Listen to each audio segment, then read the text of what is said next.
Hello everyone. Today we are going to discuss about the preparations of colloidal solutions. ਆਪਾਂ ਪਿਛਲੇ lecture ਦੇ ਵਿੱਚ ਕੋਲਾਈਡਲ solution ਦੀਆਂ types ਕੀਤੀਆਂ ਸੀ, ਇਹਨੂੰ ਹੀ ਆਪਾਂ ਅੱਗੇ ਫਾਰਵਰਡ ਕਰਦੇ ਹਾਂ। ਕੋਲਾਈਡਲ ਸੋਲੂਸ਼ਨਸ ਡਿਸਕਸ ਕੀਤਾ ਕਿੰਨੇ ਤਰ੍ਹਾਂ ਦਾ ਹੁੰਦਾ, ਉਹਨਾਂ ਦੀਆਂ ਪ੍ਰੋਪਰਟੀਜ਼ ਡਿਸਕਸ ਕਰ ਲਈਆਂ ਤੇ ਉਹਨਾਂ ਦੇ ਵਿੱਚ ਡਿਫਰੈਂਸ ਆਪਾਂ ਚੈੱਕ ਕਰ ਲਏ। ਅੱਗੇ ਆਪਾਂ ਪੜ੍ਹਦੇ ਹਾਂ ਕਿ ਇਹਨਾਂ ਨੂੰ ਪ੍ਰਪੇਅਰ ਕਿਵੇਂ ਕੀਤਾ ਜਾਂਦਾ। ਦੇਖੋ ਜਿਹੜੇ ਕੋਲਾਈਡਲ ਸੋਲੂਸ਼ਨਸ ਨੇ they are mainly of two types, lyophilic, second one lyophobic. Lyophilic ਜਿਹੜੇ ਹੁੰਦੇ ਨੇ ਉਹਦੇ ਵਿੱਚ ਸਲਿਊਟ ਜਾਂ ਜਿਹਨੂੰ ਆਪਾਂ ਬੋਲਦੇ disperse phase and dispersion medium, ਦੋਨਾਂ ਦੇ ਵਿੱਚ ਜਿਹੜੀਆਂ ਫੋਰਸ ਆਫ ਅਟਰੈਕਸ਼ਨਸ ਹੁੰਦੀਆਂ ਨੇ ਉਹ ਕਾਫੀ ਸਟਰੋਂਗ ਹੁੰਦੀਆਂ ਨੇ। ਲਿਓਫੋਬਿਕ ਦੇ ਵਿੱਚ ਇੰਟਰੈਕਸ਼ਨਸ ਬਹੁਤ ਵੀਕ ਹੁੰਦੀਆਂ ਨੇ, ਮੀਨਸ ਇਹਨਾਂ ਨੂੰ ਦੋਨਾਂ ਨੂੰ ਆਪਸ ਵਿੱਚ ਡਿਜ਼ੋਲਵ ਕਰਾਉਣਾ ਬਹੁਤ ਜ਼ਿਆਦਾ ਡਿਫੀਕਲਟ ਹੁੰਦਾ। ਇਹਦੇ ਵਿੱਚ ਕੀ ਆ, ਡਿਸਪਰਸ ਫੇਸ ਅਤੇ ਡਿਸਪਰਸ਼ਨ ਮੀਡੀਅਮ ਨੂੰ ਜਸਟ ਮਿਕਸ ਕਰ ਦਿਓ ਇੱਕ ਦੂਸਰੇ 'ਚ, ਆਟੋਮੈਟਿਕਲੀ ਉਹ ਇੱਕ ਦੂਸਰੇ 'ਚ ਯੂਨੀਫਾਰਮਲੀ ਥਰੂ ਆਊਟ ਯੂਨੀਫਾਰਮਲੀ ਕੀ ਹੋ ਜਾਂਦੇ ਨੇ, ਮਿਕਸ ਹੋ ਜਾਂਦੇ ਨੇ। ਤਾਂ ਜਿਹੜੇ ਲਿਓਫਿਲਿਕ ਨੇ ਇਹਨਾਂ ਨੂੰ ਬਣਾਉਣਾ ਸੌਖਾ ਹੈ, ਬਟ ਲਿਓਫੋਬਿਕ ਨੂੰ ਬਣਾਉਣਾ ਪ੍ਰਪੇਅਰ ਕਰਨਾ ਡਿਫੀਕਲਟ ਹੈ। ਸੋ ਲਿਓਫਿਲਿਕ ਨੂੰ ਜਸਟ ਕੀ ਕਰਨਾ, ਤੁਸੀਂ ਮਿਕਸ ਕਰਨਾ ਇੱਕ ਦੂਸਰੇ ਦੇ ਵਿੱਚ, ਬਣ ਜਾਣਗੇ, ਸੌਖੇ ਹੈ, ਈਜ਼ੀ ਟੂ ਪ੍ਰਪੇਅਰ। ਆਪਾਂ ਅੱਜ ਡਿਸਕਸ ਕਰਾਂਗੇ ਕਿ ਲਿਓਫੋਬਿਕ ਨੂੰ ਕਿੱਦਾਂ ਪ੍ਰਪੇਅਰ ਕਰ ਸਕਦੇ ਹਾਂ, ਆਪਾਂ ਕਿਹੜੇ ਮੈਥਡਸ ਨੇ ਜਿਹੜੇ ਇਹਨਾਂ ਦੇ ਲਈ ਆਪਾਂ ਯੂਜ਼ ਕਰ ਸਕਦੇ ਹਾਂ। ਸੋ ਲਿਓਫੋਬਿਕ ਡਿਫੀਕਲਟ ਨੇ ਪ੍ਰਪੇਅਰ ਕਰਨੇ, ਤਾਂ ਇਹਨਾਂ ਦੇ ਲਈ ਸਪੈਸ਼ਲ ਮੈਥਡਸ ਯੂਜ਼ ਕੀਤੇ ਜਾਂਦੇ ਨੇ, ਠੀਕ ਹੈ ਜੀ। ਤਾਂ ਉਹ ਕਿਹੜੇ ਮੈਥਡਸ ਨੇ ਉਹ ਆਪਾਂ ਪੜ੍ਹਦੇ ਹਾਂ। ਲਿਓਫੋਬਿਕ ਦੋ ਤਰ੍ਹਾਂ ਦੇ ਮੈਥਡਸ ਇਹਦੇ ਵਾਸਤੇ ਆਪਾਂ ਯੂਜ਼ ਕਰਦੇ ਹਾਂ। ਫਸਟ ਵਨ ਹੈਗਾ ਕੰਡੈਂਸੇਸ਼ਨ ਮੈਥਡਸ, ਸੈਕਿੰਡ ਵਨ ਹੈਗੇ ਨੇ ਡਿਸਪਰਸ਼ਨ ਮੈਥਡ।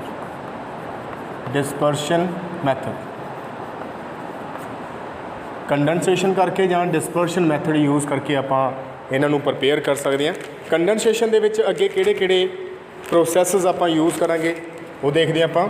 ਕੰਡੈਂਸੇਸ਼ਨ ਦੇ ਵਿੱਚ ਆਪਾਂ ਪਹਿਲਾ ਮੈਥਡ ਕਰਾਂਗੇ ਕੈਮੀਕਲ ਰਿਐਕਸ਼ਨਸ, ਬਾਈ ਕੈਮੀਕਲ ਰਿਐਕਸ਼ਨਸ, ਕੁਛ ਰਿਐਕਸ਼ਨਸ ਚਲਾ ਕੇ ਆਪਾਂ ਇਹਨਾਂ ਨੂੰ ਪ੍ਰਪੇਅਰ ਕਰ ਸਕਦੇ ਹਾਂ। ਸੈਕਿੰਡ ਵਨ ਹੈਗਾ ਬਾਈ ਐਕਸੈਸਿਵ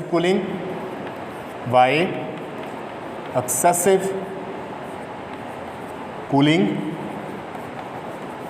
ਠੰਡਾ ਕਰਕੇ ਆਪਾਂ ਬਣਾ ਸਕਦੇ ਹਾਂ। ਤੀਸਰਾ ਹੈਗਾ ਐਕਸਚੇਂਜ ਆਫ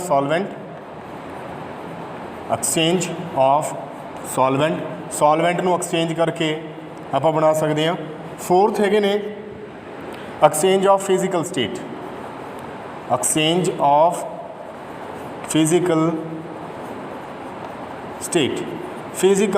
ਨੂੰ ਐਕਸਚੇਂਜ ਕਰਕੇ ਆਪਾਂ ਇਹਨਾਂ ਨੂੰ ਪ੍ਰਪੇਅਰ ਕਰ ਸਕਦੇ ਹਾਂ।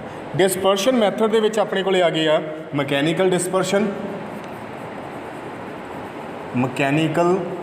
ਡਿਸਪਰਸ਼ਨ, ਸੈਕਿੰਡ ਵਨ ਹੈਗਾ ਇਲੈਕਟ੍ਰੀਕਲ ਡਿਸਪਰਸ਼ਨ, ਥਰਡ ਵਨ ਹੈਗਾ peptization which is very important. Now condensation method ਨੂੰ ਪਹਿਲਾਂ ਆਪਾਂ ਡਿਸਕਸ ਕਰ ਲੈਂਦੇ ਹਾਂ। ਕੰਡੈਂਸੇਸ਼ਨ ਮੈਥਡ ਦੇ ਵਿੱਚ ਪਹਿਲਾਂ ਆਪਾਂ ਨੇ ਕੀਤਾ, ਪਹਿਲਾਂ ਆਪਾਂ ਲਿਖਿਆ chemical reactions by chemical reactions, ਜਾਣੀ ਕਿ ਕੁਛ ਕੈਮੀਕਲ ਰਿਐਕਸ਼ਨਸ ਚਲਾ ਕੇ ਆਪਾਂ ਲਿਓਫੋਬਿਕ ਸੋਲਿਊਸ਼ਨਸ ਪ੍ਰਪੇਅਰ ਕਰਨੇ ਨੇ। ਜਿਵੇਂ ਫੋਰ ਐਗਜ਼ਾਮਪਲ ਆਕਸੀਡੇਸ਼ਨ ਕਰ ਸਕਦੇ ਹਾਂ ਆਪਾਂ। ਫਸਟ ਵਨ ਇਜ਼ ਆਕਸੀਡੇਸ਼ਨ ਹੁੰਦਾ ਹੈ addition of oxygen, loss of hydrogen. ਜਿਵੇਂ ਤੁਸੀਂ H2S ਦਾ ਜਾਣੀ ਕਿ ਸਲਫਰ ਦਾ ਕੋਲਾਈਡਲ ਸੋਲ ਤਿਆਰ ਕਰਨਾ, ਇਹਦੇ ਲਈ ਆਪਾਂ H2S ਯੂਜ਼ ਕਰਾਂਗੇ। ਇਹਨੂੰ ਜਾਂ ਤਾਂ ਬਰੋਮੀਨ ਵਾਟਰ ਦੇ ਨਾਲ ਰਿਐਕਟ ਕਰਵਾ ਦਿਓ, ਜਾਂ ਫਿਰ ਤੁਸੀਂ ਸਲਫਰ ਡਾਈਆਕਸਾਈਡ ਦੇ ਨਾਲ, ਜਾਂ ਨਾਈਟ੍ਰਿਕ ਐਸਿਡ ਦੇ ਨਾਲ। ਇਹਨਾਂ ਤਿੰਨਾਂ ਨਾਲ ਕੈਮੀਕਲ ਰਿਐਕਸ਼ਨ ਚਲਾ ਕੇ ਤੁਸੀਂ ਸਲਫਰ ਦਾ ਕੋਲਾਈਡਲ ਸੋਲਿਊਸ਼ਨ ਤਿਆਰ ਕਰ ਸਕਦੇ ਹੋ। ਉੱਦਾਂ ਸਲਫਰ ਦਾ ਕੋਲਾਈਡਲ ਸੋਲਿਊਸ਼ਨ ਤਿਆਰ ਕਰਨਾ ਇਜ਼ ਵੈਰੀ ਡਿਫੀਕਲਟ। ਸੋ ਆਪਾਂ ਕੀ ਯੂਜ਼ ਕਰਦੇ ਹਾਂ, H2S ਕੀ ਹੈ, ਗੈਸ। H2S ਨੂੰ ਬਰੋਮੀਨ ਵਾਟਰ ਦੇ ਨਾਲ ਰਿਐਕਟ ਕਰਵਾ ਕੇ ਸਲਫਰ ਦਾ ਸੋਲ ਬਣਾਇਆ ਜਾ ਸਕਦਾ ਹੈ, ਸਲਫਰ ਡਾਈਆਕਸਾਈਡ ਦੇ ਨਾਲ ਰਿਐਕਟ ਕਰਵਾ ਕੇ, ਜਾਂ ਨਾਈਟ੍ਰਿਕ ਐਸਿਡ ਦੇ ਨਾਲ ਰਿਐਕਟ ਕਰਵਾ ਕੇ ਸਲਫਰ ਦਾ ਜਿਹੜਾ ਤੁਸੀਂ ਸੋਲ ਹੈ ਉਹ ਤਿਆਰ ਕਰ ਸਕਦੇ ਹੋ। ਸੋ ਇਹ ਫਸਟ ਹੋ ਗਿਆ ਸੀ ਆਕਸੀਡੇਸ਼ਨ। ਅੱਗੇ ਆ ਗਿਆ ਰਿਡਕਸ਼ਨ। ਆਪਾਂ ਆਕਸੀਡੇਸ਼ਨ ਦੇ ਨਾਲ ਵੀ ਬਣਾ ਸਕਦੇ ਹਾਂ, ਕਈ ਇੱਦਾਂ ਦੇ ਨੇ ਜਿਹੜੇ ਆਕਸੀਡੇਸ਼ਨ ਨਾਲ ਨਹੀਂ ਬਣ ਸਕਦੇ, ਤਾਂ ਉਹਨਾਂ ਨੂੰ ਆਪਾਂ ਰਿਡਕਸ਼ਨ ਕਰਕੇ ਬਣਾ ਸਕਦੇ ਹਾਂ। ਤਾਂ second one is reduction. Reduction ਦੇ ਵਿੱਚ ਐਗਜ਼ਾਮਪਲ ਆ ਗਈ 골ਡ ਸੋਲ। ਤਾਂ ਕਿਸੇ ਵੀ ਮੈਟਲ ਦਾ ਸੋਲ ਤਿਆਰ ਕਰਨਾ ਵੈਸੇ ਆਪਾਂ ਉਹਦਾ ਸਾਲਟ ਯੂਜ਼ ਕਰਦੇ ਹਾਂ, ਡਾਇਰੈਕਟਲੀ ਮੈਟਲ ਨੂੰ ਨਹੀਂ ਯੂਜ਼ ਕਰ ਸਕਦੇ। 골ਡ ਦਾ ਕੋਲਾਈਡਲ ਜਿਹੜਾ ਸਾਲਟ ਆ ਆਪਾਂ ਯੂਜ਼ ਕਰਦੇ ਹਾਂ, ਇਹਨੂੰ SnCl2 ਦੇ ਨਾਲ ਜਾਂ ਫਾਰਮੈਲਡੀਹਾਈਡ ਦੇ ਨਾਲ ਜਾਂ ਫਿਰ ਆਪਾਂ ਹਾਈਡਰਾਜਾਈਨ ਯਾਨੀ ਕਿ NH2 ਇਹਨਾਂ ਤਿੰਨਾਂ ਚੋਂ ਕਿਸੇ ਵੀ ਇੱਕ ਨਾਲ ਰਿਐਕਟ ਕਰਵਾ ਕੇ ਆਪਾਂ 골ਡ ਦਾ ਸੋਲ ਤਿਆਰ ਕਰ ਸਕਦੇ ਹਾਂ। ਇਹਨਾਂ ਤਿੰਨਾਂ ਦੇ ਨਾਲ ਜਦੋਂ ਰਿਐਕਸ਼ਨ ਕਰਨਗੇ ਇਹ, ਤਾਂ ਇਹਦੀ ਕੀ ਹੋਣੀ ਆ, ਰਿਡਕਸ਼ਨ ਹੋਣੀ ਹੈ। ਸੋ ਆਪਾਂ 골ਡ ਦਾ ਸੋਲ ਤਿਆਰ ਕੀਤਾ, 골ਡ ਦੇ ਕਲੋਰਾਈਡ ਨੂੰ SnCl2 ਦੇ ਨਾਲ ਜਾਂ ਫਾਰਮੈਲਡੀਹਾਈਡ ਦੇ ਨਾਲ ਜਾਂ ਹਾਈਡਰਾਜਾਈਨ ਦੇ ਨਾਲ ਰਿਐਕਟ ਕਰਵਾ ਕੇ ਇਹਨੂੰ ਆਪਾਂ ਰਿਡਿਊਸ ਕਰ ਲਿਆ। ਸੋ ਆਕਸੀਡੇਸ਼ਨ ਦੇ ਨਾਲ ਵੀ ਆਪਾਂ ਬਣਾ ਸਕਦੇ ਹਾਂ, ਰਿਡਕਸ਼ਨ ਦੇ ਨਾਲ ਵੀ ਆਪਾਂ ਬਣਾ ਸਕਦੇ ਹਾਂ। ਅੱਗੇ ਹੈਗਾ ਹਾਈਡਰੋਲਿਸਿਸ। ਹਾਈਡਰੋਲਿਸਿਸ ਦਾ ਮਤਲਬ ਹੁੰਦਾ ਹੈ ਆਪਾਂ ਵਾਟਰ ਐਡ ਕਰਨਾ ਐਕਸੈਸ ਦੇ ਵਿੱਚ। ਹਾਈਡਰੋਲਿਸਿਸ ਵਾਟਰ ਐਡ ਕਰਨਾ ਐਕਸੈਸ ਦੇ ਵਿੱਚ। ਹਾਈਡਰੋਲਿਸਿਸ ਫॉर ਐਗਜ਼ਾਮਪਲ ਤੁਸੀਂ FeCl3 ਦਾ ਕੰਸਨਟ੍ਰੇਟਡ ਸੋਲੂਸ਼ਨ ਲੈਤਾ, ਇਹਨੂੰ ਹੌਟ ਵਾਟਰ ਦੇ ਵਿੱਚ ਐਡ ਕੀਤਾ ਤਾਂ ਤੁਹਾਡੇ ਕੋਲੇ FeOH3 ਇਹਦਾ ਕੋਲਾਈਡਲ ਸੋਲੂਸ਼ਨ ਬਣ ਗਿਆ। ਕੰਸਨਟ੍ਰੇਟਡ ਸੋਲੂਸ਼ਨ FeCl3 ਦਾ ਲੈਣਾ, ਇਹਨੂੰ ਹੌਟ ਵਾਟਰ ਦੇ ਵਿੱਚ ਡ੍ਰੌਪ ਵਾਈਜ਼ ਐਡ ਕਰਨਾ ਹੈ, FeOH3 ਦਾ ਕੋਲਾਈਡਲ ਸੋਲੂਸ਼ਨ ਤੁਹਾਡੇ ਕੋਲੇ ਤਿਆਰ ਹੋ ਜਾਣਾ। ਹੁਣ ਇਹਦੇ ਵਿੱਚ ਕਰ ਕੀ ਰਹੇ ਆਪਾਂ, ਕਿਸੇ ਚੀਜ਼ ਨੂੰ, ਕਿਸੇ ਸਬਸਟੈਂਸ ਨੂੰ ਐਕਸੈਸ ਵਾਟਰ ਦੇ ਵਿੱਚ ਐਡ ਕਰ ਰਹੇ ਹਾਂ, ਤਾਂ ਇਹਨੂੰ ਆਪਾਂ ਬੋਲਦੇ ਹਾਂ ਹਾਈਡਰੋਲਿਸਿਸ। ਸੋ ਆਪਾਂ ਹਾਈਡਰੋਲਿਸਿਸ ਦੇ ਨਾਲ ਵੀ ਕੋਲਾਈਡਲ ਸੋਲੂਸ਼ਨ ਤਿਆਰ ਕਰ ਸਕਦੇ ਹਾਂ। ਆਇਰਨ ਦੇ ਜਿੰਨੇ ਵੀ ਕੋਲਾਈਡਲ ਸੋਲੂਸ਼ਨ ਤਿਆਰ ਕੀਤੇ ਜਾਂਦੇ ਨੇ ਉਹ ਐਕਸੈਸ ਵਾਟਰ ਦੇ ਵਿੱਚ ਹੀ ਤਿਆਰ ਕੀਤੇ ਜਾਂਦੇ ਨੇ, ਜਾਣੀ ਕਿ ਹਾਈਡਰੋਲਿਸਿਸ ਦੇ ਨਾਲ ਉਹ ਤਿਆਰ ਹੁੰਦੇ ਨੇ। ਲਾਸਟ ਹੈ ਡਬਲ ਡੀਕੰਪੋਜੀਸ਼ਨ। ਡਬਲ ਡੀਕੰਪੋਜੀਸ਼ਨ ਆਪਾਂ ਡੀਕੰਪੋਜੀਸ਼ਨ ਕਰਕੇ ਵੀ ਸੋਲੂਸ਼ਨ ਤਿਆਰ ਕਰ ਸਕਦੇ ਹਾਂ। ਫॉर ਐਗਜ਼ਾਮਪਲ ਮੇਰੇ ਕੋਲ ਇੱਕ ਰਿਐਕਸ਼ਨ ਹੈ ਆਰਸੈਨਿਕ ਦੀ, AS2O3, ਇਹਦਾ ਆਪਾਂ ਕੋਲਾਈਡਲ ਸੋਲੂਸ਼ਨ ਤਿਆਰ ਕਰਨਾ ਹੈ। ਮੈਨੂੰ H2S ਦੇ ਨਾਲ ਰਿਐਕਟ ਕਰਵਾਤਾ, ਮੇਰੇ ਕੋਲ ਬਣ ਗਿਆ AS2S3 ਪਲੱਸ ਵਾਟਰ। ਤਾਂ ਇੱਥੇ ਹੁੰਦਾ ਕੀ ਹੈ, ਦੇਖੋ ਜਿਹੜਾ ਆਰਸੈਨਿਕ ਹੈ ਇਹ ਸਲਫਰ ਦੇ ਨਾਲ ਤੇ ਆਕਸੀਜਨ ਵਾਟਰ ਦੇ ਨਾਲ ਰਿਐਕਟ ਕਰ ਗਈ, ਮੀਨਸ ਡਬਲ ਡੀਕੰਪੋਜੀਸ਼ਨ ਹੋ ਗਈ। ਇਹ ਚੀਜ਼ ਇਹਦੇ ਨਾਲ ਅਟੈਚ ਹੋ ਗਈ, ਇਹ ਚੀਜ਼ ਇਹਦੇ ਨਾਲ, ਜਾਂ ਇਹਨੂੰ ਕਹਿ ਸਕਦੇ ਆਪਾਂ ਡਬਲ ਡੀਕੰਪੋਜੀਸ਼ਨ ਰਿਐਕਸ਼ਨ ਹੋ ਗਈ, ਜਿਹੜੀ ਤੁਸੀਂ 10th ਦੇ ਵਿੱਚ ਸਟੱਡੀ ਕੀਤੀ ਹੋਈ ਹੈ। ਅਗਰ ਆਪਾਂ 2 ਵਾਰ ਡਿਸਪਲੇਸਮੈਂਟ ਕਰਦੇ ਹਾਂ ਤਾਂ ਉਹਨੂੰ ਡਬਲ ਡਿਸਪਲੇਸਮੈਂਟ ਰਿਐਕਸ਼ਨ ਕਹਿ ਦਿੰਦੇ ਨੇ। 2 ਵਾਰ ਡੀਕੰਪੋਜੀਸ਼ਨ ਹੋਈ ਹੈ ਤਾਂ ਉਹਨੂੰ ਆਪਾਂ ਡਬਲ ਡੀਕੰਪੋਜੀਸ਼ਨ ਰਿਐਕਸ਼ਨ ਕਹਿ ਦਿੰਦੇ ਹਾਂ। ਇੱਥੇ ਵੀ ਡੀਕੰਪੋਜੀਸ਼ਨ ਹੋਈ ਹੈ, ਇੱਥੇ ਵੀ ਡੀਕੰਪੋਜੀਸ਼ਨ ਹੋਈ ਹੈ, ਤੇ ਇਹਦਾ ਨਾਮ ਕੀ ਹੈ, ਡਬਲ ਡੀਕੰਪੋਜੀਸ਼ਨ ਰਿਐਕਸ਼ਨ। ਨਾ ਇਹ ਫਸਟ ਸੀਗਾ by chemical reactions. Chemical reactions ਚਲਾ ਕੇ ਆਪਾਂ ਕੋਲਾਈਡਲ ਸੋਲੂਸ਼ਨਸ ਨੂੰ ਤਿਆਰ ਕੀਤਾ ਲਿਓਫੋਬਿਕਲੀ। ਸੈਕਿੰਡ ਹੈਗਾ by excessive cooling. By excessive cooling, ਠੰਡਾ ਕਰਕੇ ਆਪਾਂ ਕਈ ਕੋਲਾਈਡਲ ਸੋਲੂਸ਼ਨਸ ਨੂੰ ਤਿਆਰ ਕਰ ਸਕਦੇ ਹਾਂ। ਫॉर ਐਗਜ਼ਾਮਪਲ ਅਗਰ ਤੁਸੀਂ ਆਈਸ ਦਾ ਸੋਲੂਸ਼ਨ ਤਿਆਰ ਕਰਨਾ ਹੈ ਕਿਸੇ ਆਰਗੈਨਿਕ ਸਬਸਟੈਂਸ ਦੇ ਵਿੱਚ, ਫॉर ਐਗਜ਼ਾਮਪਲ ਈਥਰ ਦੇ ਵਿੱਚ ਕਰਨਾ ਹੈ, ਡਰਾਈ ਈਥਰ ਜਾਂ ਈਥਰ ਦੇ ਵਿੱਚ, ਜਾਂ ਕਲੋਰੋਫਾਰਮ ਦੇ ਵਿੱਚ ਕਰਨਾ ਹੈ। ਕਲੋਰੋਫਾਰਮ ਦੇ ਵਿੱਚ ਤੁਸੀਂ ਆਈਸ ਦਾ ਕੋਲਾਈਡਲ ਸੋਲੂਸ਼ਨ ਤਿਆਰ ਕਰਨਾ ਚਾਹੁੰਦੇ ਹੋ ਤਾਂ ਇੱਥੇ ਕਰ ਕੀ ਸਕਦੇ ਆਪਾਂ, ਆਈਸ ਡਾਇਰੈਕਟਲੀ ਇਹਦੇ ਵਿੱਚ ਡਿਜ਼ੋਲਵ ਨਹੀਂ ਹੁੰਦੀ ਹੈਗੀ, ਤਾਂ ਤੁਸੀਂ ਕੀ ਕਰਦੇ ਹੋ, ਵਾਟਰ ਲੈਤਾ, ਵਾਟਰ ਨੂੰ ਈਥਰ ਦੇ ਵਿੱਚ ਡਿਜ਼ੋਲਵ ਕਰ ਲਿਆ, ਠੀਕ ਹੈ। ਫਿਰ ਇਹੀ ਸਾਰੇ ਸੋਲੂਸ਼ਨ ਨੂੰ ਤੁਸੀਂ ਫਰੀਜ਼ ਕਰਤਾ। ਫਰੀਜ਼ ਕਰਨ ਨਾਲ ਆਈਸ ਜਿਹੜਾ ਵਾਟਰ ਹੈ ਉਹ ਆਈਸ ਦੇ ਵਿੱਚ ਕਨਵਰਟ ਹੋ ਜਾਂਦਾ ਹੈ। ਸੋ ਆਈਸ ਦਾ ਈਥਰ ਦੇ ਵਿੱਚ ਕੋਲਾਈਡਲ ਸੋਲੂਸ਼ਨ ਤਿਆਰ ਹੋ ਗਿਆ। ਉਹਦਾ ਬਣ ਨਹੀਂ ਸਕਦਾ ਡਾਇਰੈਕਟਲੀ, ਬਟ ਆਪਾਂ ਕੀ ਕੀਤਾ, ਨਾਰਮਲ ਟੈਂਪਰੇਚਰ 'ਤੇ ਵਾਟਰ ਲੈਤਾ, ਈਥਰ ਦੇ ਵਿੱਚ ਡਿਜ਼ੋਲਵ ਕਰਤਾ ਤੇ ਇਹਨੂੰ ਫਰੀਜ਼ ਕਰ ਲਿਆ, ਫਰਿੱਜ ਦੇ ਵਿੱਚ ਰੱਖ ਕੇ। ਸੋ ਆਈਸ ਦਾ ਆਰਗੈਨਿਕ ਸਬਸਟੈਂਸ ਦੇ ਵਿੱਚ ਕੋਲਾਈਡਲ ਸੋਲੂਸ਼ਨ ਤਿਆਰ ਹੋ ਗਿਆ। ਨੈਕਸਟ ਹੈ ਐਕਸੈਸਿਵ ਕੂਲਿੰਗ ਨਾਲ ਕਰ ਲਿਆ, exchange of solvent. Third one is exchange of solvent. Solvent ਨੂੰ ਐਕਸਚੇਂਜ ਕਰਕੇ ਵੀ ਆਪਾਂ ਕੋਲਾਈਡਲ ਸੋਲੂਸ਼ਨ ਤਿਆਰ ਕਰ ਸਕਦੇ ਹਾਂ। ਕਿੱਦਾਂ ਕਰਨਾ ਹੈ, ਉਹਦੇ ਲਈ ਆਪਾਂ ਇੱਕ ਐਗਜ਼ਾਮਪਲ ਕਰਦੇ ਹਾਂ। ਜਿਵੇਂ ਕਿ ਸਲਫਰ ਹੈ, ਸਲਫਰ ਦਾ ਤੁਸੀਂ ਵਾਟਰ ਦੇ ਵਿੱਚ ਸੋਲ ਤਿਆਰ ਕਰਨਾ ਹੈ, ਵਾਟਰ ਦੇ ਵਿੱਚ ਇਹਨੂੰ ਡਿਜ਼ੋਲਵ ਕਰਨਾ ਹੈ। ਸਲਫਰ ਵਾਟਰ ਦੇ ਵਿੱਚ ਡਿਜ਼ੋਲਵ ਨਹੀਂ ਹੁੰਦੀ ਹੈਗੀ ਡਾਇਰੈਕਟਲੀ। ਫਿਰ ਆਪਾਂ ਕੀ ਕਰਦੇ ਹਾਂ, ਸਲਫਰ ਨੂੰ ਅਲਕੋਹਲ ਦੇ ਵਿੱਚ ਡਿਜ਼ੋਲਵ ਕਰ ਲੈਂਦੇ ਹਾਂ, ਅਲਕੋਹਲ ਦੇ ਵਿੱਚ ਇਹਦਾ ਸੋਲੂਸ਼ਨ ਤਿਆਰ ਕਰ ਲੈਂਦੇ ਹਾਂ। ਫਿਰ ਉਹੀ ਸੋਲੂਸ਼ਨ ਨੂੰ ਡ੍ਰੌਪ ਵਾਈਜ਼ ਵਾਟਰ ਦੇ ਵਿੱਚ ਐਡ ਕੀਤਾ ਜਾਂਦਾ ਹੈ, ਕੋਲਾਈਡਲ ਸੋਲੂਸ਼ਨ ਸਲਫਰ ਦਾ ਵਾਟਰ ਦੇ ਵਿੱਚ ਤਿਆਰ ਹੋ ਜਾਂਦਾ ਹੈ। ਮਿਲਕੀਨੈਸ ਆ ਜਾਂਦੀ ਹੈ, ਵਾਈਟ ਜਿਹੇ ਕਲਰ ਦਾ ਸੋਲੂਸ਼ਨ ਬਣ ਜਾਂਦਾ ਹੈ, ਜਿਹਨੂੰ ਆਪਾਂ ਸਲਫਰ ਸੋਲ ਬੋਲ ਦਿੰਦੇ ਹਾਂ। इस तरह फास्फोरस का भी सेम तरीके नाल बनाया जा सकता है। सो सॉल्वेंट एक्सचेंज करते हैं आप डायरैक्टली इनू ये डिजोल्व नहीं कर सकते, किसी होर थर्ड पार्टी सॉल्वेंट की आप हैल्प लैंदे हैं। तो सॉल्वेंट इत्थे एक्सचेंज ही तो किया, पहले इनू ये डिजोल्व किया, फिर इनू ये डिजोल्व कर लिया। सो कई चीज़ां डायरैक्टली सॉल्वेंट के डिजोल्व नहीं होंदियां, तो उत्थे आपां इनडायरैक्ट मैथड यूज़ कर लैंदे हैं। अगला हैगा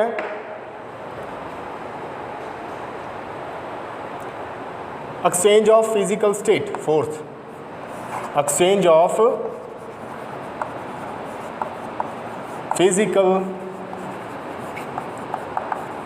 स्टेट। कई बार की होंदा है कि अपने कोल जिहड़ा सल्यूट है वो सॉलिड होंदा है, इनू आपां वाटर दे विच जां किसी सॉल्वेंट दे विच डिजोल्व करना होंदा है, बट ये डायरैक्टली घुल नहीं सकदा इहदे विच। तो उत्थे आपां की करना, इहदी फिजिकल स्टेट चेंज कर लेनी है, जां तां इनू मोल्ट कर लो, ठीक है, मेल्ट कर लो, सॉरी, इनू पिघला लो, लिक्विड बना लो, जां इहदा गैसेस बना लो, मतलब गैस दे विच कन्वर्ट कर लो, वेपर्स बना लो, तद ये डिजोल्व हो जाते हैं।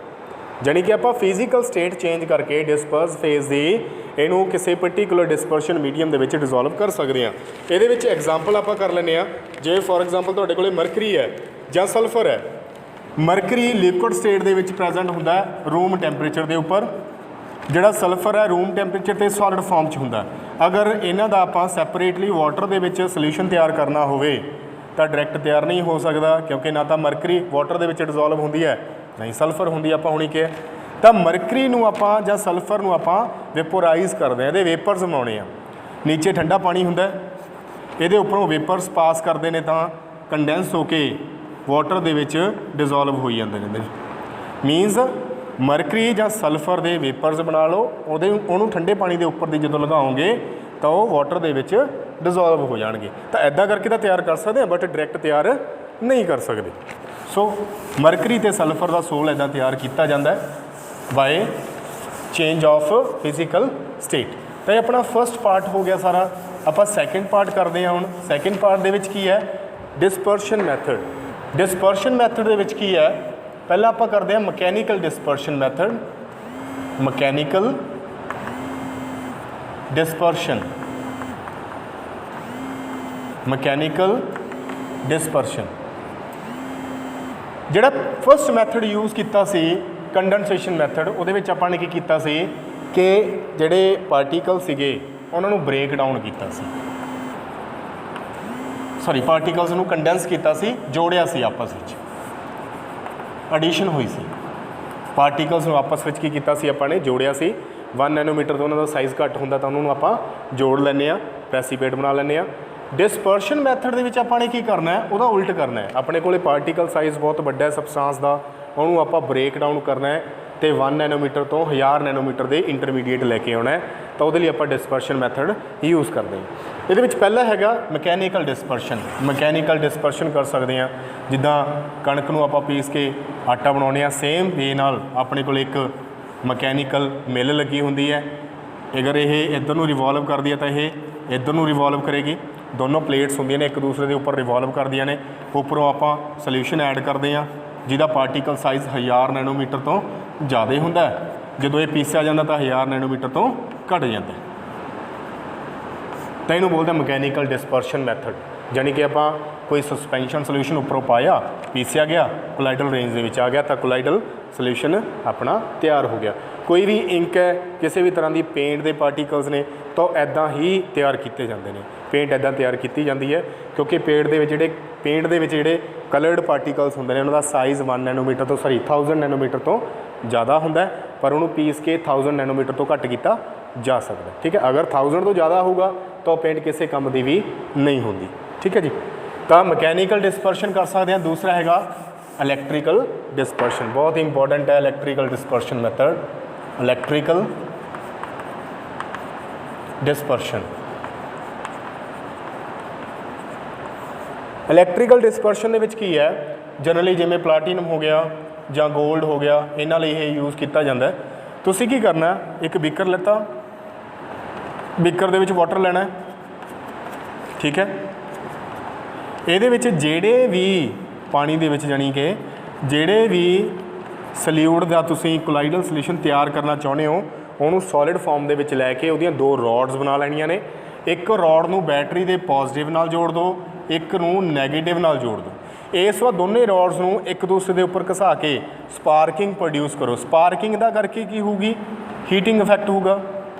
ਉਹੀ ਹੀਟ ਦਾ ਕਰਕੇ ਜਿਹੜੀਆਂ ਦੋਨੋਂ ਮੈਟਲਸ ਨੇ ਇਹ ਪਿਘਲ ਜਾਣਗੀਆਂ, ਪਿਘਲ ਕੇ ਇਹ ਪਾਣੀ ਦੇ ਵਿੱਚ ਡਿਸੋਲਵ ਹੋ ਜਾਣਗੀਆਂ। ਨਾ ਜਦੋਂ ਸਪਾਰਕਿੰਗ ਕਰਦੇ ਆ ਉਦੋਂ ਜ਼ਿਆਦਾ ਹੀਟ ਨਿਕਲਦੀ ਹੈ, ਸੋਲਿਊਸ਼ਨ ਜ਼ਿਆਦਾ ਗਰਮ ਨਾ ਹੋ ਜੇ ਗਰਮ ਹੋ ਗਿਆ ਤਾਂ ਬੀਕਰ ਫੁੱਟ ਜਾਏਗਾ। ਇਸ ਲਈ ਇਹਦੇ ਅਰਾਊਂਡ ਆਪਾਂ ਆਈਸ ਬਾਥ ਰੱਖਦੇ ਹਾਂ, ਮੀਨਸ ਆਸੇ ਪਾਸੇ ਕੀ ਰੱਖਦੇ ਆਪਾਂ, ਆਈਸ ਰੱਖਦੇ ਹਾਂ ਤਾਂ ਕਿ ਸੋਲਿਊਸ਼ਨ ਠੰਡਾ ਰਹੇ। ਤਾਂ ਹੁਣ ਦੇਖੋ ਇਹ ਸੋਲਿਡ ਫਾਰਮ 'ਚ ਹੈ, ਕਾਫੀ ਵੱਡਾ ਸਾਈਜ਼ ਹੈ ਇਹਨਾਂ ਦਾ। ਇਹਨਾਂ ਨੂੰ ਪਿਘਲਾ ਕੇ ਆਪਾਂ ਪਾਣੀ ਦੇ ਵਿੱਚ ਡਿਸੋਲਵ ਕੀਤਾ ਤਾਂ ਇਹਦਾ ਨਾਮ ਹੈ ਡਿਸਪਰਸ਼ਨ। ਕਿਹੜਾ ਡਿਸਪਰਸ਼ਨ ਹੈ, ਕਿਉਂਕਿ ਇਲੈਕਟ੍ਰੀਸਿਟੀ ਯੂਜ਼ ਕੀਤੀ ਹੈ ਤਾਂ ਨਾਮ ਆ ਗਿਆ ਇਲੈਕਟ੍ਰੀਕਲ ਡਿਸਪਰਸ਼ਨ ਮੈਥਡ। ਤਾਂ ਬਾਈ ਇਲੈਕਟ੍ਰੀਕਲ ਡਿਸਪਰਸ਼ਨ ਮੈਥਡ ਆਪਾਂ ਕਿਸੇ ਵੀ ਵੱਡੇ ਸਾਈਜ਼ ਦੇ ਪਾਰਟੀਕਲਸ ਨੂੰ ਤੋੜ ਕੇ ਛੋਟੇ ਸਾਈਜ਼ ਦੇ ਪਾਰਟੀਕਲਾਂ ਦੇ ਵਿੱਚ ਚੇਂਜ ਕਰ ਸਕਦੇ ਹਾਂ। ਤਾਂ ਇਹ ਸੈਕਿੰਡ ਮੈਥਡ ਹੋ ਗਿਆ ਇਲੈਕਟ੍ਰੀਕਲ ਡਿਸਪਰਸ਼ਨ ਮੈਥਡ। ਇਹਨੂੰ ਬ੍ਰਿਗਡਿਗਸ ਆਰਕ ਮੈਥਡ ਵੀ ਬੋਲਦੇ ਹਾਂ, ਕਿਉਂਕਿ ਆਰਕ ਹੀ ਤਾਂ ਬਣਾ ਰਹੇ ਹਾਂ ਆਪਾਂ ਇੱਥੇ। ਇਹਨੂੰ ਇੱਕ ਦੂਸਰੇ ਦੇ ਉੱਪਰ ਰਗੜ ਕੇ ਜਿਹੜਾ ਆਰਕ ਹੈ, ਸਪਾਰਕਿੰਗ ਹੈ ਜਿਹੜੀ ਉਹ ਪ੍ਰੋਡਿਊਸ ਕਰ ਰਹੇ ਹਾਂ। ਨਾਓ ਨੈਕਸਟ ਹੈ ਪੈਪਟਾਈਜੇਸ਼ਨ। ਪੈਪਟਾਈਜੇਸ਼ਨ ਵੀ ਇੰਪੋਰਟੈਂਟ ਹੈ, ਪੇਪਰ 'ਚ ਪੁੱਛਿਆ ਜਾ ਸਕਦਾ ਹੈ। ਪੈਪਟਾਈਜੇਸ਼ਨ ਪੈਪਟਾਈਜੇਸ਼ਨ ਇੱਕ ਇੱਦਾਂ ਦਾ ਪ੍ਰੋਸੈਸ ਹੈ ਜਿਹਦੇ ਵਿੱਚ ਆਪਣੇ ਕੋਲੇ ਪ੍ਰੈਸੀਪੇਟਸ ਬਣੀਆਂ ਹੁੰਦੀਆਂ ਨੇ। ਉਹਨਾਂ ਪ੍ਰੈਸੀਪੇਟਸ ਦੇ ਵਿੱਚ ਆਪਾਂ ਕੋਈ ਇਲੈਕਟ੍ਰੋਲਾਈਟ ਐਡ ਕਰਦੇ ਹਾਂ ਅਤੇ ਉਹ ਪ੍ਰੈਸੀਪੇਟਸ ਨੂੰ ਬ੍ਰੇਕ ਡਾਊਨ ਕਰ ਦਿੰਦੇ ਹਾਂ, ਤੋੜ ਦਿੰਦੇ ਹਾਂ। ਜਿਵੇਂ ਫੋਰ ਐਗਜ਼ਾਮਪਲ ਤੁਹਾਡੇ ਕੋਲੇ FeOH3 ਇਹਦੀਆਂ ਪ੍ਰੈਸੀਪੇਟਸ ਬਣੀਆਂ ਹੋਈਆਂ ਨੇ। ਤੁਸੀਂ ਇਹਦੇ ਵਿੱਚ FeCl3 ਦਾ ਇਲੈਕਟ੍ਰੋਲਾਈਟ ਐਡ ਕੀਤਾ। ਇਸ ਇਲੈਕਟ੍ਰੋਲਾਈਟ ਨੇ ਦੋ ਤਰ੍ਹਾਂ ਦੇ ਆਇਨਸ ਦੇਣੇ ਨੇ, Fe3 ਪੋਜ਼ਿਟਿਵ ਅਤੇ Cl ਨੈਗੇਟਿਵ। ਜਿਹੜਾ Fe3 ਪੋਜ਼ਿਟਿਵ ਹੈ ਇਹਨੂੰ ਇਹਦੇ ਇੱਕ ਮੋਲੀਕਿਊਲ ਨੇ ਅਸੈਪਟ ਕਰਕੇ ਇੱਦਾਂ ਆਇਨਿਕ ਫਾਰਮ 'ਚ ਆ ਜਾਣਾ। ਠੀਕ ਹੈ, ਇਹਦਾ ਮਤਲਬ ਕੀ ਹੈ, ਮੈਂ ਤੁਹਾਨੂੰ ਇੱਕ ਡੈਮੋ ਦੇ ਕੇ ਸਮਝਾਉਣਾ ਹੈ। ਫੋਰ ਐਗਜ਼ਾਮਪਲ ਤੁਹਾਡੇ ਕੋਲ FeOH3 ਦੀਆਂ ਪ੍ਰੈਸੀਪੇਟਸ ਬਣੀਆਂ ਹੋਈਆਂ ਨੇ। ਪ੍ਰੈਸੀਪੇਟਸ ਮਤਲਬ ਨਿਊਟਰਲ ਪਾਰਟੀਕਲਸ ਇਕੱਠੇ ਹੋ ਜਾਂਦੇ ਨੇ, ਉਹਨਾਂ ਨੂੰ ਪ੍ਰੈਸੀਪੇਟ ਬੋਲ ਦਿੰਦੇ ਆ। ਕਾਫੀ ਸਾਰੇ ਪਾਰਟੀਕਲਸ ਇੱਦਾਂ ਇਕੱਠੇ ਹੋਏ ਹੋਏ ਨੇ, ਘੁਲੇ ਨਹੀਂ ਹੋਏ, ਸੋਲਵੈਂਟ ਦੇ ਵਿੱਚ ਘੁਲੇ ਨਹੀਂ ਹੋਏ, ਇੱਦਾਂ ਪ੍ਰੈਸੀਪੇਟ ਬਣੇ ਹੋਏ ਨੇ। ਤੁਸੀਂ FeCl3 ਜਦੋਂ ਇਹਦੇ ਵਿੱਚ ਐਡ ਕਰੋਗੇ ਤਾਂ ਹਰੇਕ ਮੋਲੀਕਿਊਲ Fe3 ਪੋਜ਼ਿਟਿਵ ਨੂੰ ਅਸੈਪਟ ਕਰ ਲੇਗਾ। ਇਟ ਮੀਨਸ ਸਾਰਿਆਂ 'ਤੇ ਪੋਜ਼ਿਟਿਵ ਚਾਰਜ ਆ ਗਿਆ। ਜਦੋਂ ਸਾਰੇ ਮੋਲੀਕਿਊਲਾਂ 'ਤੇ ਸੇਮ ਚਾਰਜ ਆ ਗਿਆ ਤਾਂ ਇੱਕ ਦੂਸਰੇ ਨੂੰ ਰਿਪੈਲ ਕਰਨਗੇ ਤਾਂ ਇੱਕ ਦੂਸਰੇ ਤੋਂ ਦੂਰ ਦੂਰ ਚੱਲ ਜਾਣਗੇ। ਤਾਂ ਹੁਣ ਤੁਸੀਂ ਦੇਖੋ ਇੱਥੇ ਜਦੋਂ ਇਹ ਨਿਊਟਰਲ ਸੀਗੇ ਇਹਨਾਂ ਦਾ ਪਾਰਟੀਕਲ ਸਾਈਜ਼ ਬਹੁਤ ਵੱਡਾ ਸੀ। ਠੀਕ ਹੈ, ਕੋਲਾਈਡਲ ਰੇਂਜ ਦੇ ਵਿੱਚ ਨਹੀਂ ਸੀਗਾ। ਬਟ ਜਦੋਂ ਆਪਾਂ ਇਲੈਕਟ੍ਰੋਲਾਈਟ ਐਡ ਕੀਤਾ ਇਹਦੇ ਵਿੱਚ ਤਾਂ ਇਹਦੇ ਹਰੇਕ ਮੋਲੀਕਿਊਲ ਨੇ ਇੱਕ Fe3 ਪੋਜ਼ਿਟਿਵ ਨੂੰ ਅਸੈਪਟ ਕਰ ਲਿਆ, ਸਾਰਿਆਂ 'ਤੇ ਸੇਮ ਚਾਰਜ ਆ ਗਿਆ, ਇੱਕ ਦੂਸਰੇ ਨੂੰ ਇਹ ਰਿਪੈਲ ਕਰਨ ਲੱਗੇ ਤਾਂ ਦੂਰ ਦੂਰ ਹੋ ਗਏ। ਤਾਂ ਮੀਨਸ ਪਾਰਟੀਕਲ ਸਾਈਜ਼ ਘੱਟ ਗਿਆ, ਇਹਨਾਂ ਨੂੰ ਆਪਾਂ ਨੇ ਬ੍ਰੇਕ ਡਾਊਨ ਕਰ ਲਿਆ। ਤਾਂ ਇੱਦਾਂ ਵੀ ਆਪਾਂ ਜਿਹੜਾ ਸੋਲਿਊਸ਼ਨ ਹੈ ਉਹ ਤਿਆਰ ਕਰ ਸਕਦੇ ਹਾਂ। ਆਪਣੇ ਕੋਲ ਪ੍ਰੈਸੀਪੇਟਸ ਬਣੀਆਂ ਹੋਣ ਤਾਂ ਆਪਾਂ ਉਹਦੇ ਵਿੱਚ ਸੂਟੇਬਲ ਇਲੈਕਟ੍ਰੋਲਾਈਟ ਐਡ ਕਰਕੇ ਉਹਨਾਂ ਨੂੰ ਦੁਬਾਰਾ ਕੋਲਾਈਡਲ ਰੇਂਜ ਦੇ ਵਿੱਚ ਲਿਆ ਸਕਦੇ ਹਾਂ। ਤਾਂ ਇਹਨੂੰ ਬੋਲਦੇ ਆਪਾਂ ਪੈਪਟਾਈਜੇਸ਼ਨ। ਤਾਂ ਜਿਹੜਾ ਵੀ ਇਲੈਕਟ੍ਰੋਲਾਈਟ ਐਡ ਕੀਤਾ ਜਾਂਦਾ ਪੈਪਟਾਈਜੇਸ਼ਨ ਕਰਨ ਦੇ ਲਈ ਉਹਨੂੰ ਆਪਾਂ ਬੋਲਦੇ ਹਾਂ ਪੈਪਟਾਈਜ਼ਿੰਗ ਏਜੰਟ। ਠੀਕ ਹੈ, ਇਸ ਤਰ੍ਹਾਂ ਸਿਲਵਰ ਆਇਓਡਾਈਡ ਦਾ ਵੀ ਕਰ ਸਕਦੇ ਹਾਂ ਜਾਂ ਸਿਲਵਰ ਕਲੋਰਾਈਡ ਦਾ ਵੀ ਕਰ ਸਕਦੇ ਹਾਂ। ਇਹਦੇ ਵਿੱਚ ਸਿਲਵਰ ਦਾ ਕੋਈ ਸਾਲਟ ਐਡ ਕਰ ਦਿਓ, ਸੇਮ ਵੇ ਨਾਲ ਇਹਦਾ ਵੀ ਕੀਤਾ ਜਾ ਸਕਦਾ। ਮੀਨਸ ਆਪਣੇ ਕੋਲ ਪ੍ਰੈਸੀਪੇਟਸ ਬਣੀਆਂ ਹੋਣ ਤਾਂ ਉਹਨਾਂ ਨੂੰ ਆਪਾਂ ਦੁਬਾਰਾ ਕੋਲਾਈਡਲ ਰੇਂਜ ਦੇ ਵਿੱਚ ਲਿਆ ਸਕਦੇ ਹਾਂ। ਤਾਂ ਇਹ ਕੁਝ ਮੈਥਡ ਸੀਗੇ ਜਿਨ੍ਹਾਂ ਨਾਲ ਆਪਾਂ ਕੋਲਾਈਡਲ ਸੋਲਿਊਸ਼ਨ ਤਿਆਰ ਕਰ ਸਕਦੇ ਹਾਂ, ਚਾਹੇ ਉਹ ਲਿਓਫਿਲਿਕ ਹੈ ਚਾਹੇ ਉਹ ਲਿਓਫੋਬਿਕ ਹੈ। ਅੱਗੇ ਆਪਣੇ ਕੋਲ ਆ ਗਿਆ, ਜਦੋਂ ਆਪਣੇ ਕੋਲ ਸੋਲਿਊਸ਼ਨ ਤਿਆਰ ਹੋ ਗਿਆ, ਸੋਲਿਊਸ਼ਨ ਦੇ ਵਿੱਚ ਕੁਝ ਇੰਪਿਊਰਿਟੀਜ਼ ਵੀ ਹੋਣਗੀਆਂ, ਉਹਨਾਂ ਇੰਪਿਊਰਿਟੀਜ਼ ਨੂੰ ਵੀ ਰਿਮੂਵ ਕਰਨਾ ਪਏਗਾ। ਤਾਂ ਆਪਾਂ ਨੂੰ ਸੋਲਿਊਸ਼ਨ ਨੂੰ ਪਿਊਰੀਫਿਕੇਸ਼ਨ ਦੀ ਲੋੜ ਪੈਂਦੀ ਹੈ। ਪਿਊਰੀਫਿਕੇਸ਼ਨ, ਆਪਾਂ ਨੇ ਸੋਲਿਊਸ਼ਨ ਨੂੰ ਕੀ ਕਰਨਾ, ਪਿਊਰੀਫਾਈ ਕਰਨਾ। ਪਿਊਰੀਫਾਈ ਕਰਨ ਦੇ ਆਪਣੇ ਕੋਲੇ ਅਲੱਗ-ਅਲੱਗ ਮੈਥਡਸ ਹੈਗੇ ਨੇ। ਜਿਵੇਂ ਫਸਟ ਮੈਥਡ ਹੈਗਾ ਡਾਇਲਿਸਿਸ ਦੇ ਵਿੱਚ ਕੀ ਹੈ, ਦੇਖੋ ਆਪਣੇ ਕੋਲ ਇੱਕ ਸੋਲਿਊਸ਼ਨ ਹੈ, ਸੋਲਿਊਸ਼ਨ ਦੇ ਵਿੱਚ ਸੋਲਿਊਟ ਹੈ, ਸੋਲਵੈਂਟ ਹੈ। ਇਹ ਦੋ ਚੀਜ਼ਾਂ ਤਾਂ ਆਪਣੇ ਲਈ ਜ਼ਰੂਰੀ ਨੇ, ਬਟ ਉਹ ਤੋਂ ਇਲਾਵਾ ਕੋਈ ਐਕਸਟਰਾ ਪਾਰਟੀਕਲਸ ਪ੍ਰੈਜ਼ੈਂਟ ਨੇ ਇਹਦੇ ਵਿੱਚ ਜਿਨ੍ਹਾਂ ਨੂੰ ਆਪਾਂ ਇੰਪਿਊਰਿਟੀਜ਼ ਬੋਲਾਂਗੇ, ਉਹਨਾਂ ਨੂੰ ਆਪਾਂ ਨੇ ਰਿਮੂਵ ਕਰਨਾ। ਤਾਂ ਆਪਣੇ ਕੋਲ ਇੱਕ ਮੈਂਬਰੇਨ ਹੁੰਦੀ ਹੈ, ਸੈਲਫੇਨ ਮੈਂਬਰੇਨ ਹੁੰਦੀ ਹੈ, ਜਿਹਦੇ ਵਿੱਚ ਇਹ ਸੋਲਿਊਸ਼ਨ ਪਾ ਕੇ ਰੱਖਿਆ ਜਾਂਦਾ। ਇਹਦੇ ਵਿੱਚ ਪਾ ਕੇ ਇੱਦਾਂ ਲਟਕਾ ਦਿੱਤਾ ਜਾਂਦਾ, ਆਸੇ-ਪਾਸੇ ਵਾਟਰ ਹੁੰਦਾ। ਇਹ ਵਾਟਰ ਲਗਾਤਾਰ ਐਕਸਚੇਂਜ ਕਰਦੇ ਰਹਿੰਦੇ ਆਪਾਂ। ਇਹਨੂੰ ਲਗਾਤਾਰ मतलब ਕੱਢਦੇ ਰਹਿੰਦੇ ਆ ਵਾਟਰ ਨੂੰ, ਇੱਧਰੋਂ ਲਗਾਤਾਰ ਐਡ ਕੀਤਾ ਜਾਂਦਾ, ਉੱਪਰੋਂ ਲਗਾਤਾਰ ਕੱਢਿਆ ਜਾਂਦਾ। ਤਾਂ ਇੱਥੇ ਹੋ ਕੀ ਰਿਹਾ ਹੈ, ਜਿਹੜਾ ਆਪਣਾ ਕੋਲਾਈਡਲ ਸੋਲਿਊਸ਼ਨ ਹੈ ਇਹਦੇ ਵਿੱਚ ਸਲਿਊਟ ਹੈ, ਸੋਲਵੈਂਟ ਹੈ, ਇਸ ਤੋਂ ਇਲਾਵਾ ਕੁਛ ਇੱਦਾਂ ਦੇ ਪਾਰਟੀਕਲਸ ਨੇ ਜਿਨ੍ਹਾਂ ਨੂੰ ਇਹ ਸੋਲਿਊਸ਼ਨ ਦੀ ਲੋੜ ਨਹੀਂ ਹੈਗੀ ਜਾਂ ਸੋਲਿਊਸ਼ਨ ਨੂੰ ਜਿਨ੍ਹਾਂ ਦੀ ਲੋੜ ਨਹੀਂ ਹੈਗੀ। ਤਾਂ ਉਹ ਪਾਰਟੀਕਲ ਇਹਦੇ ਚੋਂ ਬਾਹਰ ਆਉਣੇ ਸ਼ੁਰੂ ਹੋ ਜਾਂਦੇ ਨੇ। ਕਦੋਂ? ਅਗਰ ਆਪਾਂ ਇਸ ਤਰ੍ਹਾਂ ਦੀ ਮੈਂਬਰੇਨ ਕੋਈ ਯੂਜ਼ ਕਰੀਏ ਜਿਹੜੀ ਸਲਿਊਟ ਨੂੰ ਤੇ ਸੋਲਵੈਂਟ ਨੂੰ ਤਾਂ ਬਾਹਰ ਆਉਣ ਨਾ ਦੇਵੇ, ਬਟ ਜਿਹੜੇ ਐਕਸਟਰਾ ਪਾਰਟੀਕਲਸ ਨੇ ਜਿਹੜੇ ਸਮਾਲ ਸਾਈਜ਼ ਨੇ ਉਹਨਾਂ ਨੂੰ ਬਾਹਰ ਆਉਣ ਦੇਵੇ। ਤਾਂ ਇਹਨੂੰ ਮੈਂਬਰੇਨ ਨੂੰ ਕੀ ਆਪਾਂ ਬੋਲਦੇ ਹਾਂ? ਸੈਲਫੇਨ ਮੈਂਬਰੇਨ। ਤਾਂ ਸੈਲਫੇਨ ਮੈਂਬਰੇਨ ਦੇ ਵਿੱਚ ਜਦੋਂ ਆਪਾਂ ਸੋਲਿਊਸ਼ਨ ਰੱਖਦੇ ਹਾਂ ਪਾ ਕੇ, ਤਾਂ ਉਹਦੇ ਵਿੱਚ ਜਿਹੜੇ ਐਕਸਟਰਾ ਪਾਰਟੀਕਲਸ ਨੇ ਉਹ ਰਿਮੂਵ ਹੋ ਜਾਂਦੇ ਨੇ। ਜਿਵੇਂ ਆਪਾਂ ਕਿਸੇ ਕੱਪੜੇ ਦੇ ਵਿੱਚ ਕੋਈ ਸੋਲਿਊਸ਼ਨ ਪਾ ਕੇ ਰੱਖਤਾ, ਉਹਦੇ ਵਿੱਚ ਜਿਹੜੇ ਐਕਸਟਰਾ ਪਾਰਟੀਕਲਸ ਨੇ ਉਹ ਰਿਮੂਵ ਹੋ ਜਾਣਗੇ, ਮੇਨ ਚੀਜ਼ ਉੱਪਰ ਰਹਿ ਜਾਏਗੀ, ਠੀਕ ਹੈ ਨਾ। ਤੇ ਇਹਨੂੰ ਆਪਾਂ ਬੋਲਦੇ ਹਾਂ ਡਾਇਲਿਸਿਸ, ਠੀਕ ਹੈ। ਕਿਸੇ ਸੈਲਫੇਨ ਮੈਂਬਰੇਨ ਦੇ ਥਰੂ ਕੋਈ ਵੀ ਇੰਪਿਊਰਿਟੀਜ਼ ਨੂੰ ਪਾਸ ਕਰਵਾਉਣਾ ਉਹਨੂੰ ਆਪਾਂ ਡਾਇਲਿਸਿਸ ਬੋਲਦੇ ਹਾਂ। ਜਿਹੜਾ ਇਹ ਡਾਇਲਿਸਿਸ ਪ੍ਰੋਸੈਸ ਹੈ ਬਹੁਤ ਸਲੋ ਹੁੰਦਾ, ਕਾਫੀ ਟਾਈਮ ਲੱਗਦਾ ਇਹਨੂੰ ਪਿਊਰੀਫਿਕੇਸ਼ਨ ਦੇ ਲਈ। ਤਾਂ ਆਪਾਂ ਇੱਥੇ ਕੀ ਲਗਾ ਸਕਦੇ ਹਾਂ? ਇਲੈਕਟ੍ਰਿਕ ਫੀਲਡ ਲਗਾ ਸਕਦੇ ਹਾਂ। ਮਤਲਬ ਇੱਕ ਪਲੇਟ ਲੈਤੀ ਜਿੱਤੇ ਪੋਜ਼ੀਟਿਵ ਚਾਰਜ ਹੈ, ਇੱਕ ਪਲੇਟ ਲੈਤੀ ਜਿੱਤੇ ਨੈਗੇਟਿਵ ਚਾਰਜ ਹੈ। ਜਿਹੜੇ ਇਹਦੇ ਵਿੱਚੋਂ ਪਾਰਟੀਕਲਸ ਬਾਹਰ ਨਿਕਲ ਰਹੇ ਨੇ ਉਹਨਾਂ 'ਤੇ ਕੋਈ ਨਾ ਕੋਈ ਚਾਰਜ ਹੈ, ਚਾਹੇ ਉਹ ਪੋਜ਼ੀਟਿਵ ਚਾਰਜ ਹੈ ਚਾਹੇ ਉਹ ਨੈਗੇਟਿਵ ਚਾਰਜ ਹੈ। ਜਦੋਂ ਆਪਾਂ ਇਲੈਕਟ੍ਰਿਕ ਫੀਲਡ ਲਗਾਤਾ, ਮੰਨ ਲਓ ਉਹਨਾਂ 'ਤੇ ਪੋਜ਼ੀਟਿਵ ਚਾਰਜ ਹੈ, ਤਾਂ ਨੈਗੇਟਿਵ ਟਰਮੀਨਲ ਉਹ ਪੋਜ਼ੀਟਿਵ ਪਾਰਟੀਕਲਸ ਆਪਣੇ ਵੱਲ ਅਟਰੈਕਟ ਕਰੇਗਾ। ਮੀਨਸ ਜਿਹੜਾ ਪਹਿਲਾਂ ਵਾਲਾ ਡਾਇਲਿਸਿਸ ਪ੍ਰੋਸੈਸ ਸੀ ਉਹ ਬਹੁਤ ਸਲੋ ਸੀ, ਜਦੋਂ ਇਲੈਕਟ੍ਰਿਕ ਫੀਲਡ ਲਗਾਤਾ ਤਾਂ ਉਹ ਫਾਸਟ ਹੋ ਗਿਆ। ਤੈਨੂੰ ਆਪਾਂ ਬੋਲਦੇ ਹਾਂ ਇਲੈਕਟ੍ਰੋ ਡਾਇਲਿਸਿਸ। ਆਰਡੀਨਰੀ ਡਾਇਲਿਸਿਸ ਬਹੁਤ ਸਲੋ ਹੁੰਦਾ, ਇਲੈਕਟ੍ਰਿਕ ਫੀਲਡ ਲਗਾ ਕੇ ਆਪਾਂ ਉਹਨੂੰ ਫਾਸਟ ਕਰ ਸਕਦੇ ਹਾਂ, ਜਿਹਨੂੰ ਆਪਾਂ ਕੀ ਬੋਲਦੇ ਹਾਂ? ਇਲੈਕਟ੍ਰੋ ਡਾਇਲਿਸਿਸ, ਠੀਕ ਹੈ। ਜਿਸ ਤਰ੍ਹਾਂ ਆਪਣੀਆਂ ਕਿਡਨੀਜ਼ ਨੇ, ਕਿਡਨੀਜ਼ ਵੀ ਇੱਕ ਡਾਇਲਿਸਿਸ ਦਾ ਪ੍ਰੋਸੈਸ ਹੀ ਕਰਦੀਆਂ ਨੇ। ਕਿਡਨੀਜ਼ ਬਲੱਡ ਨੂੰ ਪਿਊਰੀਫਾਈ ਕਰਦੀਆਂ ਨੇ, ਬਲੱਡ ਦੇ ਵਿੱਚ ਜਿਹੜਾ ਗੰਦਮੰਦ ਹੁੰਦਾ ਉਹਨੂੰ ਬਾਹਰ ਕੱਢਦੀਆਂ ਨੇ। ਅਗਰ ਆਪਣੇ ਕੋਲ ਇੱਕ ਕਿਡਨੀ ਵੀ ਹੈ ਤਾਂ ਵੀ ਪ੍ਰੋਪਰ ਕੰਮ ਕਰਦੀ ਰਹੇਗੀ, ਅਗਰ ਦੋਨੋਂ ਕਿਡਨੀਜ਼ ਨਹੀਂ ਹੈਗੀਆਂ ਤਾਂ ਉੱਥੇ ਆਰਟੀਫਿਸ਼ੀਅਲ ਡਾਇਲਿਸਿਸ ਕੀਤਾ ਜਾਂਦਾ। ਇੱਥੋਂ ਕੁਐਸਚਨ ਇਹੀ ਪੁੱਛਿਆ ਜਾਂਦਾ ਆਰਟੀਫਿਸ਼ੀਅਲ ਡਾਇਲਿਸਿਸ ਕੀ ਹੁੰਦਾ ਅਤੇ ਕਿਵੇਂ ਪਰਫੋਰਮ ਕਰਦਾ, ਠੀਕ ਹੈ ਜੀ। ਸੈਕਿੰਡ ਆਪਾਂ ਅਲਟਰਾ ਫਿਲਟਰੇਸ਼ਨ ਕਰ ਸਕਦੇ ਹਾਂ, ਅਲਟਰਾ। ਥਰਡ ਆਪਾਂ ਸੈਂਟਰੀਫਿਊਗ ਕਰ ਸਕਦੇ ਹਾਂ। ਇਹ ਦੋਨੋਂ ਇੱਕੋ ਦੇ ਵਿੱਚ ਮੈਂ ਐਕਸਪਲੇਨ ਕਰੂੰਗਾ। ਅਲਟਰਾ ਫਿਲਟਰੇਸ਼ਨ ਜਿਵੇਂ ਆਪਣੇ ਕੋਲ ਨਾਰਮਲ ਫਿਲਟਰ ਪੇਪਰ ਹੁੰਦੇ ਨੇ, ਇਹਦੇ ਵਿੱਚ ਕੋਈ ਸਪੈਸ਼ਲ ਤਰ੍ਹਾਂ ਦੇ ਫਿਲਟਰ ਪੇਪਰ ਹੁੰਦੇ ਨੇ ਜਿਹਦੇ ਵਿੱਚ ਦੀ ਕੋਲਾਈਡਲ ਸੋਲਿਊਸ਼ਨ ਨੂੰ ਪਾਸ ਕੀਤਾ ਜਾਂਦਾ ਹੈ, ਉਹ ਇੰਪਿਊਰਿਟੀਜ਼ ਨੂੰ ਰਿਮੂਵ ਕਰ ਦਿੰਦਾ। ਸੈਂਟਰੀਫਿਊਗ ਕੀ ਕੀਤਾ ਜਾਂਦਾ ਹੈ? ਤੁਸੀਂ ਸੋਲਿਊਸ਼ਨ ਲਵੋ, ਉਹਨੂੰ ਟੈਸਟ ਟਿਊਬ ਦੇ ਵਿੱਚ ਪਾ ਕੇ ਉਹਨੂੰ ਉੱਪਰੋਂ ਬੰਦ ਕਰ ਦਿਓ ਅਤੇ ਉਹਨੂੰ ਸੈਂਟਰੀਫਿਊਗ ਕਰੋ, ਰੋਟੇਟ ਕਰੋ। ਰੋਟੇਟ ਕਰਨ ਦੇ ਨਾਲ ਵੀ ਜਿਹੜੇ ਪਾਰਟੀਕਲਸ ਦੀ ਜ਼ਰੂਰਤ ਨਹੀਂ ਹੈਗੀ ਕੋਲਾਈਡਲ ਸੋਲਿਊਸ਼ਨ ਨੂੰ, ਉਹ ਪਾਰਟੀਕਲਸ ਇਨਸੋਲੂਬਲ ਰਹਿ ਜਾਣਗੇ। ਫਿਰ ਉਹਨੂੰ ਫਿਲਟਰ ਕਰ ਲਓ, ਉਹ ਪਾਰਟੀਕਲਸ ਦੂਰ ਹੋ ਜਾਣਗੇ। ਤਾਂ ਇੱਦਾਂ ਕਰਕੇ ਤੁਸੀਂ ਪਿਊਰੀਫਿਕੇਸ਼ਨ ਕਰ ਸਕਦੇ ਹੋ ਕੋਲਾਈਡਲ ਸੋਲਿਊਸ਼ਨ ਦੀ। ਤਾਂ ਜੇ ਆਪਾਂ ਕੀਤਾ preparation of colloidal solution plus purification of colloidal solution. ਤਾਂ ਅੱਜ ਦਾ ਇੰਨਾ ਕੀ ਟੌਪਿਕ ਸੀ। ਅੱਗੇ ਆਪਾਂ ਕਰਾਂਗੇ, ਕਾਫੀ 2-3 ਟੌਪਿਕ ਰਹਿੰਦੇ ਨੇ, ਉਹ ਆਪਾਂ ਕਰਨੇ ਨੇ, ਠੀਕ ਹੈ। ਓਕੇ, ਉਹ ਨੈਕਸਟ ਲੈਕਚਰ ਦੇ ਵਿੱਚ ਆਪਾਂ ਕਰਾਂਗੇ। ਸੋ ਮਿਲਦੇ ਨੈਕਸਟ ਵੀਡੀਓ ਦੇ ਵਿੱਚ, ਨੈਕਸਟ ਲੈਕਚਰ ਦੇ ਵਿੱਚ। Thank you.